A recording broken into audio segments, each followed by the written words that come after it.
नमस्कार। कैसे हैं आप लोग? पढ़ाई कैसी चल रही है? उम्मीद अच्छी चल रही होगी। इकॉनमी की क्लासेस हमारी लगातार चल रही हैं। आज हमारी 23वीं क्लास है। इससे पहले 22 क्लासेस हो चुकी हैं जो लाइव सेक्शन में है, प्लेलिस्ट में भी हैं, आप लोग देख सकते हैं। पिछली क्लास में हमने जो 22वीं क्लास थी उसमें हमने पढ़ा था फिलिप्स कर्व और स्टैगफ्लेशन। आज हम 3 डिफिनीशंस और पढ़ेंगे जो इन्फ्लेशन से रिलेटेड हैं। उसमें पहली डिफिनीशन रहेगी हमारी डिसइन्फ्लेशन, फिर दूसरी डिफिनीशन रहेगी हमारी डिफ्लेशन, और फिर तीसरी डिफिनीशन हमारी रहेगी रिफ्लेशन। ठीक है, तो चलिए बिना समय गवाए हुए अब सीधे अपनी डिफिनीशंस पर आते हैं। ठीक है, इनको हम जो है ना इस तरीके से पढ़ेंगे कि आपका पूरा जो कॉन्सेप्ट है इनके बारे में क्लियर हो जाएगा। ठीक है, चलिए फिर क्लास शुरू करते हैं। तो सबसे पहले हम लोग देखते हैं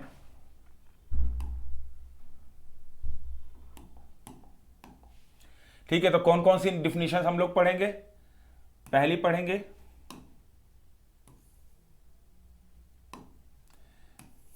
पढ़ेंगे डिसइन्फ्लेशन,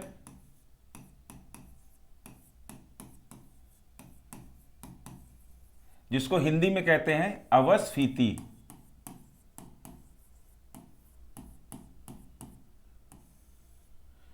दूसरी डिफिनीशन हम पढ़ेंगे डिफ्लेशन, जिसको हिंदी में कहते हैं अपस्फीति।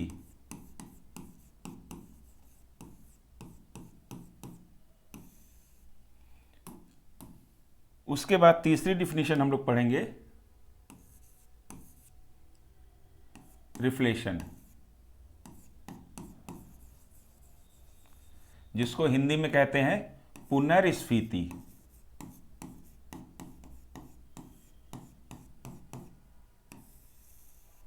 ठीक है, ये सारी डिफिनीशंस हम लोग पढ़ेंगे। ये सारी डिफिनीशंस इन्फ्लेशन से रिलेटेड है, ठीक है, या मुद्रास्फीति से रिलेटेड है। इसका मतलब है हमें इन डिफिनीशंस में मूल स्तर के बारे में बात करनी पड़ेगी। ठीक है, तो इन सारी डिफिनीशंस में हमें किसके बारे में बात करनी पड़ेगी? प्राइस लेवल या हिंदी में बोलेंगे मूल्य स्तर। ठीक है, मूल्य स्तर में या प्राइस लेवल में जो अप एंड डाउन होगा उनकी वजह से कई सारी सिचुएशंस बनेंगी, और वो सिचुएशंस ही हमारी कभी वो सिचुएशन डिसइन्फ्लेशन की होगी, कभी वो सिचुएशन डिफ्लेशन की होगी, या कभी वो सिचुएशन रिफ्लेशन की हो सकती है। ठीक है, तो अब देखते हैं कि क्या कौन सी सिचुएशन कैसे बन रही है। तो सबसे पहले हम देखते हैं डिसइन्फ्लेशन क्या है। देखिए, मैंने आपको बाहर जो है एक चार्ट सा या ग्राफ सा दिखाया है, एक डायग्राम मैंने दिखाया है, और उसमें मैंने आपको क्या दिखाया है, वो कुछ ऐसा बना हुआ है। ठीक है, वो कुछ ऐसा बना हुआ है। तो इसमें ये जो सिचुएशन है, ये सिचुएशन क्या है? ये इन्फ्लेशन की सिचुएशन है। ठीक है, अब उसके बाद इन्फ्लेशन जब कम हो रहा है, ठीक है, मूल्य स्तर जब नीचे की ओर जा रहे हैं, तो ये आपकी सिचुएशन क्या है? ये आपकी है डिसइन्फ्लेशन की। ठीक है, और यहां पर क्या है? यहां पर आपका जो है जीरो लेवल है। देखिए, अगर यहां पर मूल्य स्तर कम हो रहा है, इन्फ्लेशन लगातार कम हो रहा है, लेकिन ये इस लेवल से ऊपर है, तो इसका मतलब अभी भी इन्फ्लेशन आपका पॉजिटिव है। ठीक है, लेकिन अगर इन्फ्लेशन इस लेवल से अगर कम हो गया, तो इसका मतलब है कि आपका जो इन्फ्लेशन है वो निगेटिव हो गया। ठीक है, माइनस में आ गया। क्या मेरी बात क्लियर हो गई? और उसके बाद जब यहां से वापस जो है इन्फ्लेशन होना शुरू होता है, तो यह सिचुएशन आपकी क्या कहलाती है? रिफ्लेशन की।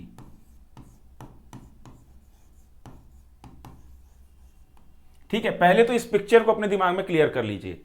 इन्फ्लेशन क्या है? कि मूल्य स्तर लगातार कंटिन्यू इंक्रीज हो रहा है। डिसइन्फ्लेशन क्या है?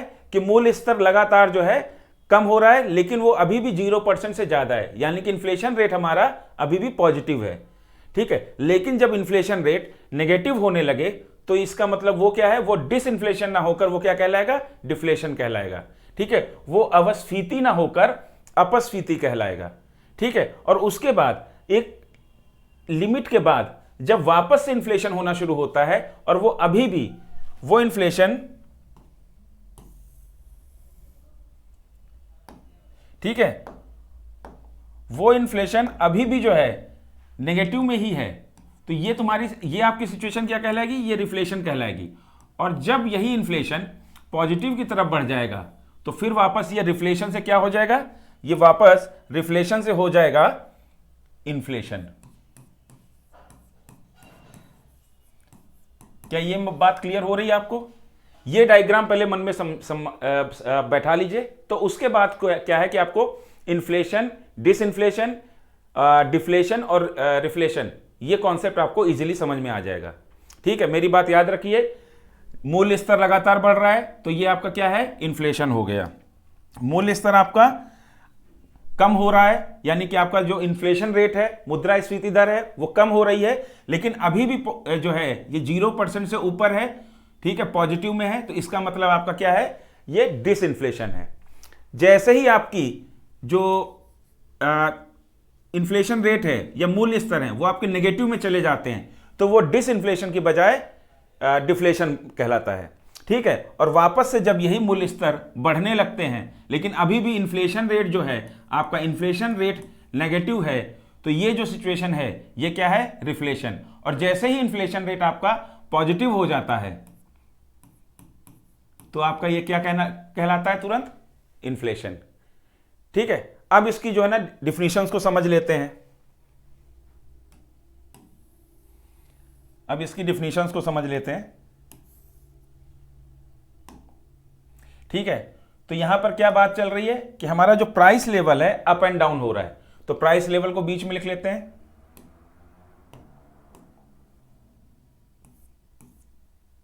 ठीक है, प्राइस लेवल या मूल्य स्तर। ठीक है, अब ये प्राइस लेवल है। अब इन्फ्लेशन में क्या होगा, इन्फ्लेशन को भी साथ ही साथ जोड़ लेते हैं। अब इन्फ्लेशन में क्या होगा, तो इन्फ्लेशन में क्या है, मैं आपको डिफिनीशन बता चुका हूं कि continuous increase in price level. ठीक है, वो आपका क्या कहलाता है, इन्फ्लेशन। ठीक है, अब डिफ्लेशन क्या है, तो सबसे पहला क्या है, डिसइन्फ्लेशन।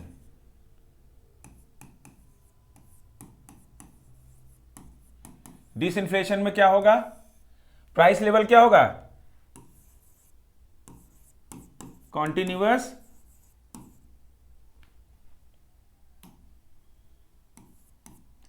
डिक्रीज हो रहा है।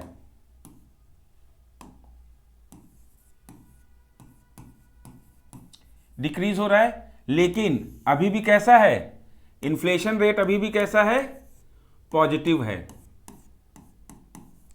ठीक है, तो ये आपका क्या है, ये आपका है डिसइन्फ्लेशन। क्लियर? अब उसके बाद दूसरी बात,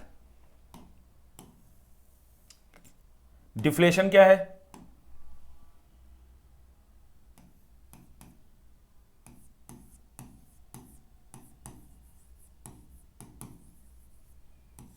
डिफ्लेशन क्या है, प्राइस लेवल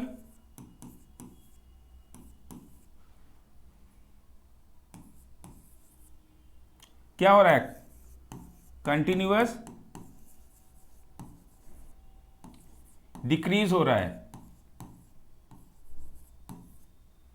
ठीक है, और आपका जो इन्फ्लेशन रेट है वो किस में चला गया है, नेगेटिव में। जो आपका इन्फ्लेशन रेट है वो नेगेटिव में चला गया है, तो ये आपका क्या कहलाएगा, डिफ्लेशन। और रिफ्लेशन क्या कहलाएगा, तो रिफ्लेशन को समझने से पहले हम ये समझ लेते हैं कि ये जो हमारा डिसइन्फ्लेशन है और डिफ्लेशन है, इसका इकोनॉमी पे क्या इंपैक्ट होगा। तो देखिए, जो हमारा डिसइन्फ्लेशन है, तो इसमें क्या है, इन्फ्लेशन रेट अभी भी पॉजिटिव है, तो इसका मतलब ये इकोनॉमी के लिए एक ओके सिचुएशन है। ठीक है, ठीक है, कोई दिक्कत नहीं है, अभी भी प्रोडक्शन जारी है, एम्प्लॉयमेंट उसी लेवल पे बना हुआ है, प्रोडक्शन का लेवल भी वही सेम मेंटेन है। ये है, डिमांड धीरे धीरे गिर रही है, तो उससे क्या है कि इन्फ्लेशन धीरे धीरे कम हो रहा है। और भी रीजंस हो सकते हैं इन्फ्लेशन कम होने के। ठीक है, तो यहां पर कोई खतरे वाली बात नहीं है। लेकिन डिफ्लेशन में क्या है, डिफ्लेशन में खतरे वाली बात आ गई है। डिफ्लेशन में खतरे वाली बात कैसे आ गई है, क्योंकि आपका जो इन्फ्लेशन रेट है वो अब नेगेटिव हो गया है। क्लियर? इन्फ्लेशन रेट क्या हो गया, अब आपका नेगेटिव हो गया है। ठीक है, तो नेगेटिव हो गया है, तो उससे क्या हो रहा है,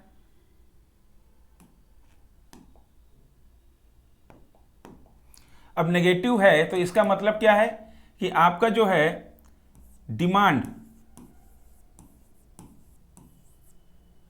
आपका बहुत कम है। जब डिमांड बहुत कम है तो इसीलिए तो आपका इन्फ्लेशन जो है वो नेगेटिव में चला गया है। ठीक है, अब डिमांड बहुत कम है तो इससे क्या होगा, और इन्फ्लेशन रेट आपका जो है नेगेटिव है, तो उससे जो कंपनीज का जो प्रॉफिट है वो भी बहुत कम हो जाएगा, ये भी बहुत कम हो जाएगा। क्लियर है मेरी बात? जब प्रॉफिट बहुत कम हो जाएगा तब क्या होगा, इससे दो घटनाएं होंगी। पहला तो ये कि कंपनीज जो प्रोडक्शन कर रही हैं, प्रोडक्शन वो कम कर देंगी। ठीक है, दूसरा क्या है कि जो कंपनीज हैं वो फायरिंग करेंगी। ठीक है,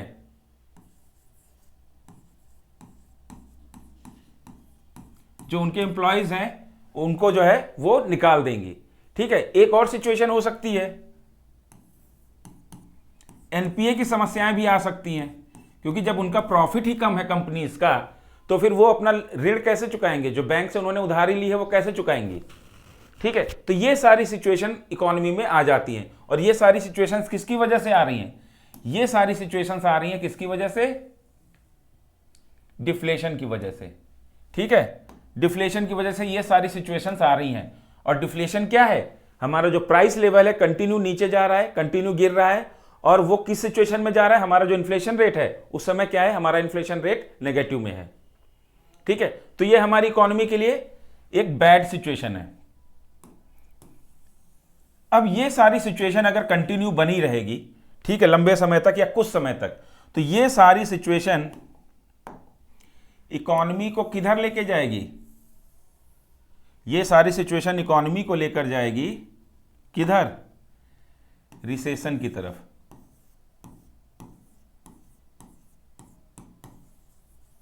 ठीक है, मंदी की तरफ। क्या मेरी बात समझ में आ गई? इससे कहां इकोनॉमी किधर की तरफ जाएगी, मंदी की तरफ जाएगी। अब जब इकोनॉमी में मंदी की सिचुएशन आएगी तो गवर्नमेंट और आरबीआई इन दोनों को कदम उठाने पड़ेंगे। वैसे ही वो जरूरी कदम उठा ही रहे होंगे, तो देख लेते कि क्या कदम गवर्नमेंट उठा रही होती है इस समय, जब जो है हमारा डिफ्लेशन की सिचुएशन चल रही होती है। तो उस समय गवर्नमेंट क्या करेगी,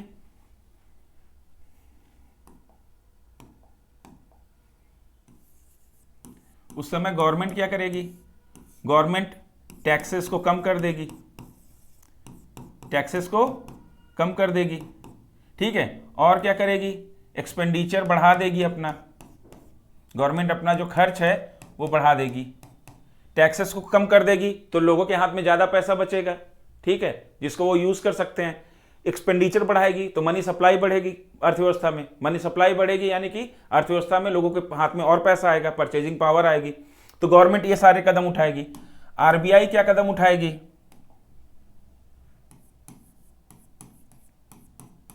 आरबीआई भी जो है चीप मनी पॉलिसी, ठीक है, चीप मनी पॉलिसी अपनाएगी, यानी कि वो क्या करेगी, इंटरेस्ट रेट,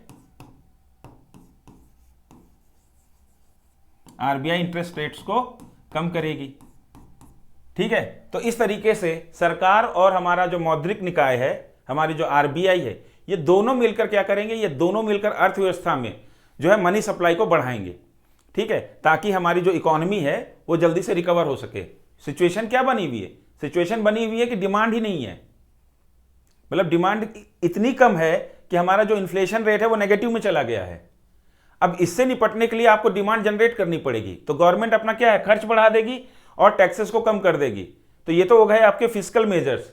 और यहां पर आरबीआई मॉनेटरी मेजर्स के तहत क्या करेगी, आरबीआई मनी सप्लाई को बढ़ाएगी, और मनी सप्लाई को बढ़ाने के लिए आरबीआई क्या करेगी कि अपने इंटरेस्ट रेट को कम करेगी। ठीक है, या फिर ओएमओ के तहत क्या करेगी आरबीआई, जो बॉन्ड्स हैं, गवर्नमेंट के बॉन्ड्स हैं, वो बैंकों से खरीदेगी और बैंकों में लिक्विडिटी इंजेक्ट करेगी। क्या मेरी बात समझ में आ गई? तो इससे क्या है, इससे अर्थव्यवस्था में मनी सप्लाई बढ़ेगी। ठीक है, अब इस सिचुएशन में क्या होगा, तो ये सारे जब उपाय होंगे तो इस सिचुएशन में होगा क्या, इस सिचुएशन में जो अर्थव्यवस्था में मनी सप्लाई बढ़ेगी, और जब मनी सप्लाई बढ़ेगी तो उससे क्या होगा, लोगों की परचेजिंग पावर, ठीक है, वो परचेजिंग पावर, क्रय शक्ति क्षमता, वो लोगों की बढ़ेगी, और लोगों की परचेजिंग पावर बढ़ेगी तो क्या होगा, डिमांड जनरेट करेंगे लोग डिमांड करेंगे, डिमांड बढ़ेगी, ठीक है। अब डिमांड बढ़ेगी तो उससे क्या होगा,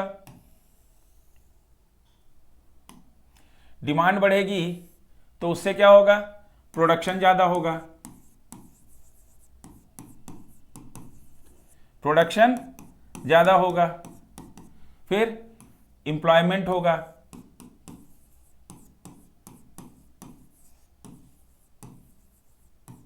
एम्प्लॉयमेंट होगा, ठीक है। कंपनियां वापस जो वर्कर्स को हायर करेंगी, और क्या होगा, और इन सब के साथ साथ क्या होगा कि जो हमारा इन्फ्लेशन है, इन्फ्लेशन या आप जिसको कह लो कि प्राइस लेवल, हमारा प्राइस लेवल है ये हमारा ऊपर जाएगा, ठीक है। तो ये जब हमारा प्राइस लेवल ऊपर जा रहा है तो ये सिचुएशन हमारी क्या कहलाएगी, रिफ्लेशन की, ठीक है। तो ये सिचुएशन हमारी क्या कहलाएगी, रिफ्लेशन की।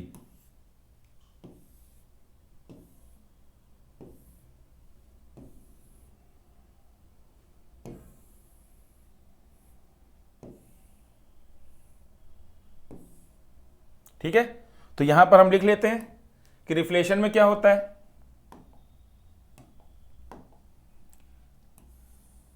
रिफ्लेशन में क्या होता है कि while recovering from recession, ठीक है, while recovering from recession, मंदी से रिकवर करते समय, ठीक है,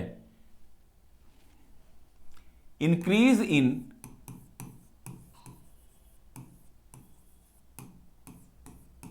प्राइस लेवल, या आप इसको क्या लिख सकते हो, इन्फ्लेशन इज कॉल्ड रिफ्लेशन।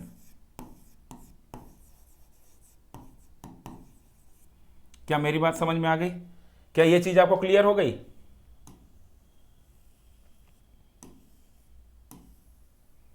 तो ये जो मैंने आपको एक ग्राफ सा दिखाया, चार्ट सा दिखाया, तो इसमें आप समझ रहे हैं ना कि इन्फ्लेशन क्या है, कि आपका जो है continuous increase in price level, ठीक है, और किसमें, पॉजिटिव, ठीक है, 0% से ऊपर प्राइस लेवल लगातार बढ़ रहा है, क्या हमारा है, इन्फ्लेशन।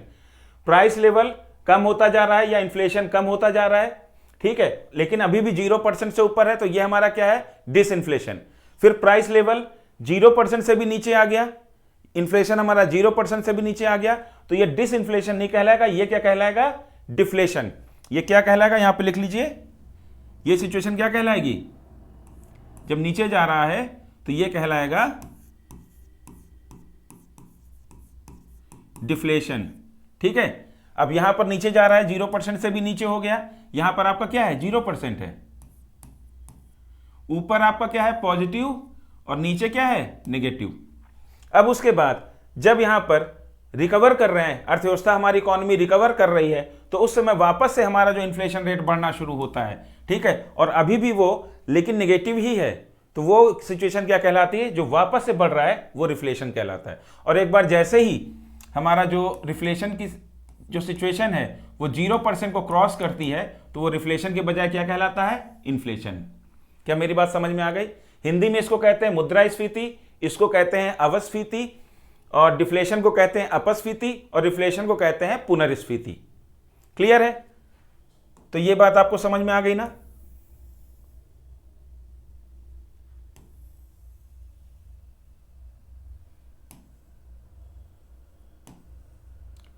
अब आप अगर चाहें तो इसका स्क्रीनशॉट ले सकते हैं या फिर इसको जो है नोट कर सकते हैं। मैं इसको थोड़ा सा बड़ा कर देता हूं और धीरे धीरे ऊपर स्क्रॉल करूंगा तो इसको आप नोट करने में आपको आसानी होगी। ठीक है, हमने ये 3 डिफिनीशंस पढ़ी, डिसइंफ्लेशन, डिफ्लेशन, रिफ्लेशन। ठीक है, इन तीनों डिफिनीशंस को हमने पहले एक ओवरव्यू समझा, फिर उसके बाद हमने इनकी जो है डिफिनीशंस के बारे में जाना। ठीक है, और डिफिनीशन के बारे में जाना, उसके बाद क्या इंपैक्ट होता है इकोनॉमी पे वो भी हमने समझ लिया। ठीक है, क्या इंपैक्ट है, ये ओके सिचुएशन है, और ये क्या है, ये इकोनॉमी के लिए बैड सिचुएशन है। ठीक है, खतरनाक सिचुएशन है डिफ्लेशन की। और क्यों खतरनाक है वो हमने जाना कि ये डिफ्लेशन हमें कहां लीड कर सकता है, रिफ्लेशन की तरफ, अगर ये ज्यादा दिन बना रहा। ठीक है, और रिफ्लेशन से निपटने के लिए फिर गवर्नमेंट और आरबीआई फ्रंट पे आएंगे, मैदान पे आएंगे, और वो फिर अपने जो है टूल्स का यूज करेंगे। ये फिस्कल मेजर्स लेगी गवर्नमेंट क्या लेगी, गवर्नमेंट फिस्कल मेजर्स लेगी, आरबीआई क्या है, मॉनेटरी मेजर्स लेगी। और ये फिस्कल और मॉनेटरी मेजर्स लेकर वो अर्थव्यवस्था में क्या कोशिश करेंगे, मनी सप्लाई को बढ़ाने की कोशिश करेंगे। ठीक है, इस तरीके से अर्थव्यवस्था में मनी सप्लाई बढ़ेगी और फिर उसके बाद अर्थव्यवस्था अगेन रिवाइव होगी।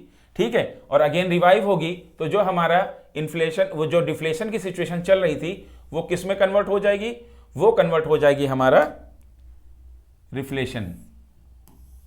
ठीक है, और जैसे ही इन्फ्लेशन रेट हमारा पॉजिटिव गया तो वो रिफ्लेशन हमारा क्या बन जाएगा, इन्फ्लेशन अगेन। ठीक है, तो उम्मीद है ये लेक्चर आपको समझ में आया होगा। हमारे पिछले लेक्चर्स भी जो है लाइव क्लासेस में और प्लेलिस्ट में पढ़े हैं। ठीक है, मॉर्निंग में पीवाईक्यू की सीरीज विश्वजीत सर कंटिन्यू ले रहे हैं सुबह 10 बजे, और शाम को प्रसून सर की भी क्लास रहती है। ठीक है, इंडियन पॉलिटी वो पढ़ा रहे हैं, रात में 9 बजे उनकी क्लास रहती है। ठीक है, तो आप लगातार हमारे साथ जुड़े रहिए। इकोनॉमी के सेक्शन को लेकर, पीवाईक्यू को लेकर, हिस्ट्री, आर्ट एंड कल्चर के भी लेक्चर्स हमारे उसमें पढ़े हैं जो लेटेस्ट अभी विश्वजीत सर ने लिए हैं। ठीक है, तो ये सारी चीज़ें आपके यूपीएससी प्रीलिम्स 2024 के लिए की जा रही हैं। ठीक है, आप लोग इसी तरह जुड़े रहिए और अच्छे से पढ़ते रहिए। ठीक है, अच्छे से पढ़ते रहेंगे और हम उम्मीद करेंगे कि आप लोग जो है इस बार प्री को क्लियर करें, और हमारी यही कोशिश है आपके साथ। ठीक है, चलिए, नमस्कार।